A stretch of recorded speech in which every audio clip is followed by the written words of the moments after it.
Hola! Bienvenue dans cette nouvelle vidéo, j'espère que vous allez bien. Aujourd'hui, on se retrouve pour une petite vidéo recommandation de livres à lire en automne parce que depuis maintenant le 23, depuis samedi 23, nous sommes officiellement en automne et c'était pas avant l'automne.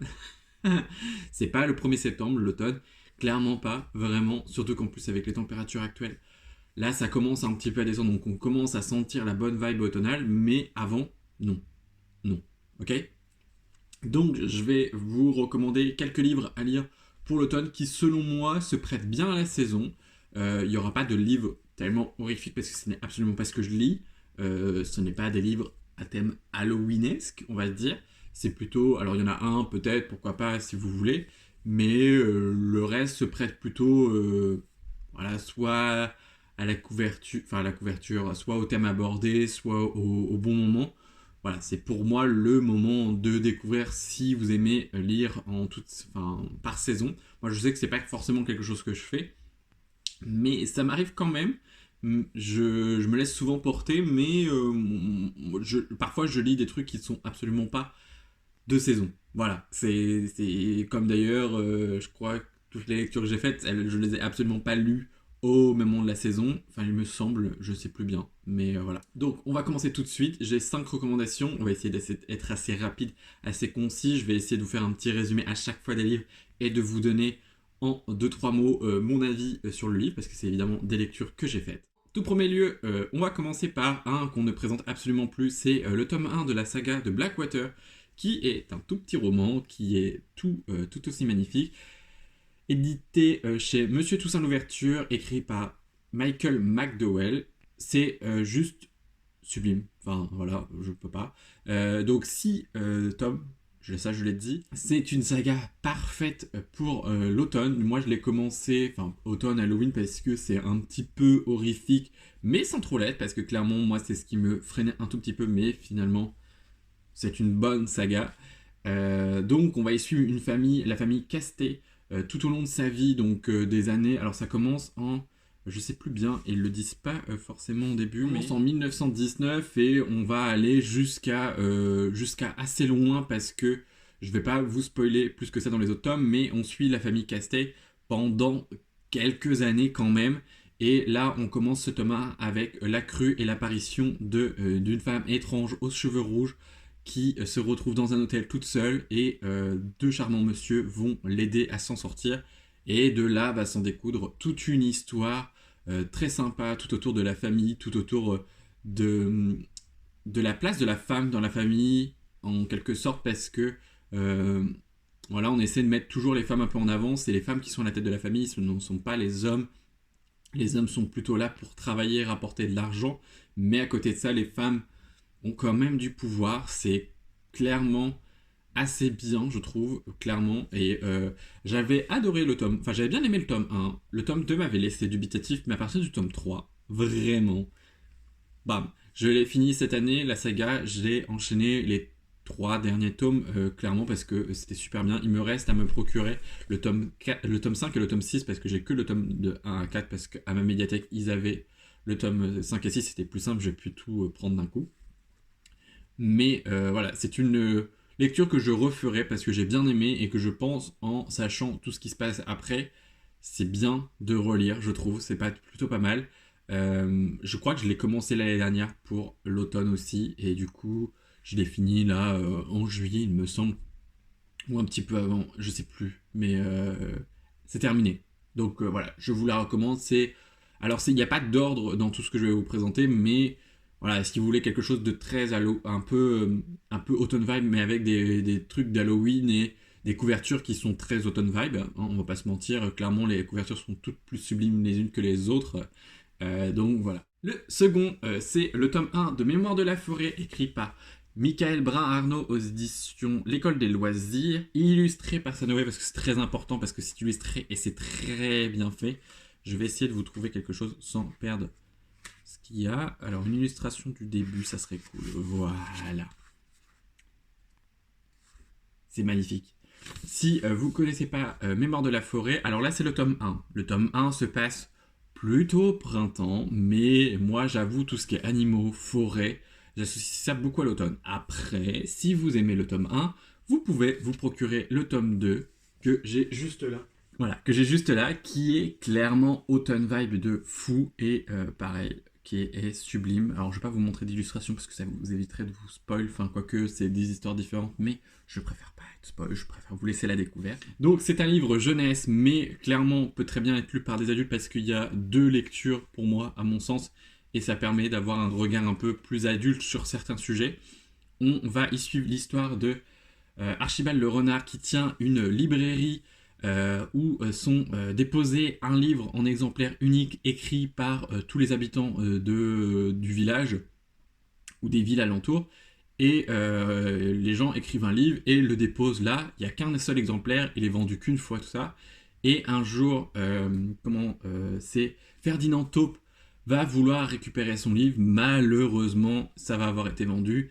Et Ferdinand Taupe est atteint de la maladie de l'oubli-tout qui se rapporte un peu à l'Alzheimer, donc il oublie pas mal. Et c'est vrai que c'était très touchant. Il y a de très beaux moments où c'est très très sensible comme écrit, donc c'est pour ça que c'est bien pour les plus jeunes, mais je pense que les plus jeunes ne saisiraient pas tout parce qu'il y a ça quand même une petite aventure, donc c'est vrai que si on est un peu dans la vibe de l'aventure et tout, ça se suit bien et tout quand on est jeune, mais quand on est plus adulte, on a un regard extérieur en se disant, voilà, c'est touchant, c'est mignon. Donc voilà, je peux que vous le recommander. Donc dans ce tome 1 là, on suit cette petite aventure. Dans le tome 2, c'est un petit peu différent, mais je veux pas vous spoil parce que c'est un tome 2. Et le tome 3, c'est le tome 3 de l'hiver. Donc justement, lisez ça maintenant. Comme ça cet hiver, vous pouvez lire le tome 3, comme moi je vais faire. Je vais lire le tome 3 cet hiver parce que il a l'air juste sublime et que c'est une histoire que j'ai beaucoup aimée. Je l'ai découverte l'année dernière au moment de la sortie du tome 2 et j'ai bien fait parce que le tome 1 me tendait depuis un moment. Laurie j'essaierai de vous mettre son YouTube je sais plus c'est quoi le nom de son chaîne YouTube, mais Laurie avait organisé une LLC pour eux, c'était une relecture, mais pour moi c'était une lecture du tome 1 et ensuite on enchaînait sur le tome 2. Donc c'était parfait, c'était très bien pour découvrir à plusieurs et tout ça. Et je pense qu'elle va le faire une lecture aussi commune du tome 3, donc ça serait parfait. Mais bon, moi je pense que je voudrais le lire plus en hiver. Aussi, ce sont de très belles objets livres, très bien illustrés, très beaux, très quali. Ils étaient vendus au prix de 14,50 €. Alors maintenant, je crois que c'est plus 15,50 €, mais clairement, ça vaut pour moi tous les hardbacks du monde parce qu'ils sont sublimes. Et je vous dis, les illustrations sont sublimes. Enfin voilà, on a toujours des petites images très mignonnes. Enfin, dans le texte, c'est vraiment très joli. Enfin voilà, comme ça, c'est vraiment magnifique. Et voilà, ça pèse son petit poids, mais ça les vaut clairement. Donc si ça peut, entre guillemets, vous pousser un petit peu en disant oh c'est pas aussi cher qu'un roman à 20 €. Alors certes c'est écrit gros, c'est du jeunesse, ça fait un peu plus de 300 pages, mais ça les vaut clairement. Heureusement que j'avais dit que je ferais court. Le prochain livre c'est Les Sorcières de Port-de-Holle, écrit par Stacey Halls aux éditions Michel Lafon, que j'ai lu l'année dernière pareil pour l'automne. Parce qu'il me tentait bien et que j'avais trouvé d'occasion. Je pense que je l'avais acheté avec la vidéo où je testais les sites d'occasion en ligne. Je crois que je l'avais acheté sur Amazon Occasion. Donc c'était parfait, enfin voilà, il était très bien. Donc je l'avais découvert à l'occasion de l'automne de l'année dernière. On va y suivre Fleetwood qui a 17 ans et qui était enceinte pour la 4e fois parce qu'elle a déjà perdu ses enfants, enfin ses 3 premiers enfants en faisant des fausses couches. On va la suivre dans sa 4e grossesse avec tout ce qui tourne autour. Elle va rencontrer une jeune fille qui est potentiellement une sorcière ou pas, et comme quoi les femmes qui essaient d'être un petit peu indépendantes sont des sorcières. Enfin voilà, il y a tout un micmac tout autour. Donc c'est un récit assez empreint à la sororité féminine, et j'ai trouvé ça juste génial. J'ai beaucoup aimé. Je sais pas si je le relirai là cet automne-là, mais je pense pas. Je pense que j'attendrai l'année prochaine. On va y parler de procès, de sorcellerie, tout ce qui tourne un petit peu autour de tout ça. Et c'était vraiment pas mal. Ça se passe en 1612, donc voilà, dans une autre époque. Et vraiment, j'ai beaucoup aimé. Et cette couverture est juste sublime. Vraiment vernis sélectif, trop joli. J'aime beaucoup. Je sais qu'il existe aussi en format poche, donc peut-être probablement moins cher que celle-ci. Mais moi j'étais tombé d'occasion sur celle-ci, donc voilà. Mais si il vous tente, je sais qu'il existe en format poche. normalement. Nous allons continuer avec Les Journées de Latte, écrit par Travis Baldree aux éditions Yinis, qui est un de mes coups de cœur de l'année que j'ai découvert à sa sortie parce que les copines l'avaient lu en VO et que du coup moi j'avais très envie de le découvrir et j'en ai profité dès sa sortie, je l'avais même précommandé, ce qui est assez rare mais j'avais très envie de le découvrir.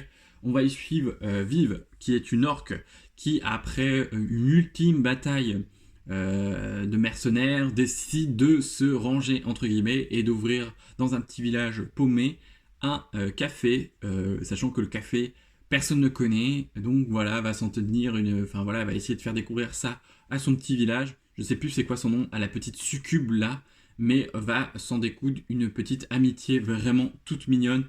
Je vous laisse découvrir, c'est super, franchement c'est très doudou, c'est très, ça se lit assez vite, c'est pareil, un peu plus de 300 pages, écrit assez gros, enfin comme vous pouvez le voir, ça se lit très bien.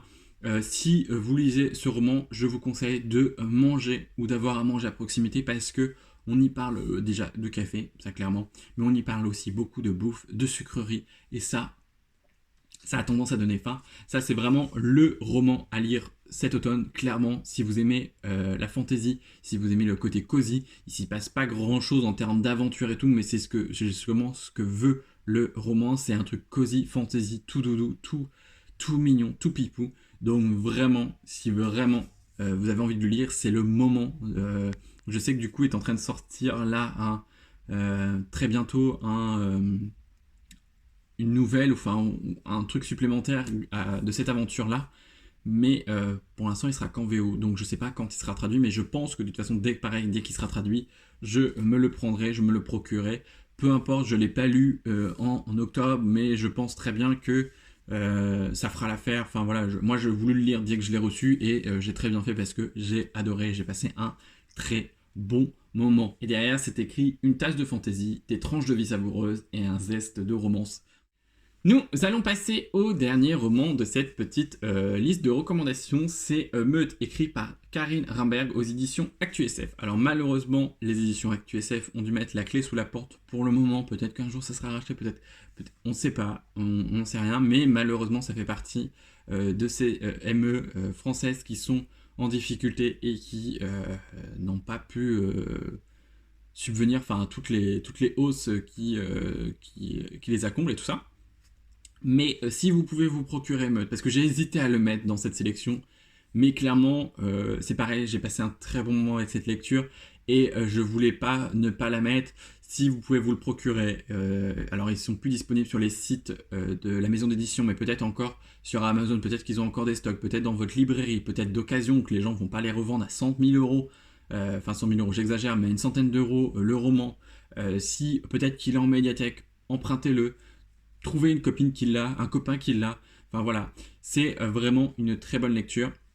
On va y suivre l'aventure de 3 personnages, donc on va tourner un peu entre ces 3 personnages il me semble, donc c'est clairement une histoire de loup-garou comme vous l'aurez pu le comprendre là-dessus.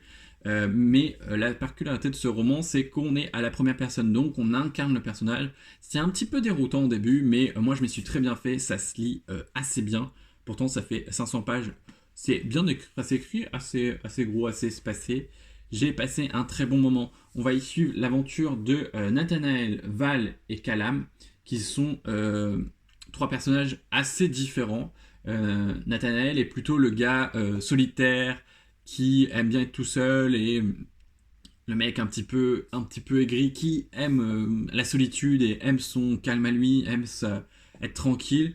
Val est le gars tout gentil, tout mignon, adorable, qui aime rendre des services et à la fois badass aussi, clairement. Voilà. Et nous avons le petit Calam qui est le petit rescapé, le petit être fragile, mais à la fois tout mignon, tout sensible, qu'on a envie de protéger, qu'on a envie d'aimer, qu'on a envie de voir grandir, qu'on a envie de voir évoluer. Donc vraiment, c'était ultra adorable. C'est vraiment le récit d'une tranche de vie de ces personnages qui nous font, parce que ça ne dure pas sur 100 ans, mais qui nous font du bien, et j'aurais aimé avoir avoir une suite à ça, parce que vraiment j'aurais aimé continuer à les voir grandir, à les voir évoluer, à les apprendre à connaître encore plus. J'ai vraiment passé un super moment. Donc si vous pouvez, mettez-le en haut de votre liste et essayez de vous le procurer très rapidement parce que clairement je pense que ça sera de plus en plus difficile évidemment de se le procurer. Mais voilà, moi je sais que si j'ai à le recommander à des amis proches, leur prêterai évidemment avec plaisir mon livre, du moment qu'ils le respectent quand même un minimum. Mais voilà, je peux que vous le conseiller. Je sais que par exemple Lucie et Pénélope ont plus de références en côté Actu SF, enfin dans la maison d'édition. Donc j'essaierai de vous mettre leur chaîne dans la description aussi. Mais comme ça vous permet d'aller voir peut-être pour essayer de vous prendre quelques ouvrages de la maison d'édition, même si ça commence à faire un petit moment qu'elle a annoncé sa fermeture. Peut-être que c'est encore possible de trouver. Moi je sais que j'ai regardé à mon centre culturel s'ils n'avaient pas encore des livres de dispo. Et malheureusement, sur ceux qui étaient encore dispo, ils ne m'intéressaient pas vraiment. Donc je ne l'ai pas prendre pour prendre, hein, on va pas se mentir. Il y en a quelques-uns qui me tentent énormément encore, donc je vais essayer de me les procurer quand même.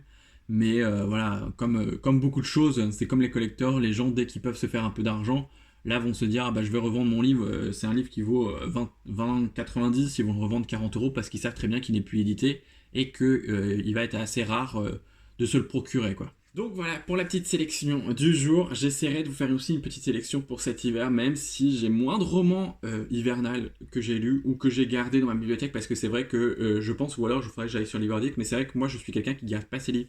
En général, si je les garde, c'est que je les ai beaucoup aimés. Donc voilà, là vous êtes sûr d'avoir des romans que j'ai beaucoup aimés. Donc voilà. Donc en tout cas, j'espère que cette vidéo vous aura plu. Je vous dis à très bientôt dans une vidéo, dans une prochaine vidéo. Hein, c'est mieux. Prenez soin de vous. Bye.